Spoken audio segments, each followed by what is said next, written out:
How to deposit checks with Fifth Third mobile application. Hello everybody, if you'd like to do so in today's video, we'll be guiding you through the process. So without any delay, let's just get started. You can open up the Fifth Third application on your device first like this. And once you open it up, you should be finding this particular interface.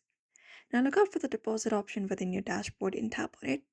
And then once you tap on it, you will be finding the space where you can find the option called new deposit.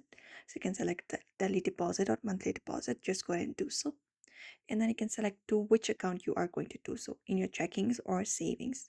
Click on one of the account.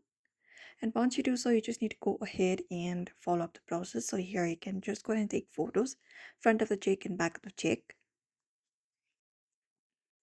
And then once it is completed, you can type in the amount. You can click the picture. Once the picture is clicked, you can tap on check amount and continue the process. And once it is done, you can select how you would like to deposit, available immediately or free. Select the process. And once it is completed, you can tap on deposit this much amount, and that will basically deposit the check into your bank. So therefore, you may also follow up the process in order to do so. So I hope this information was helpful. Give it a thumbs up and subscribe for more tips and tutorials.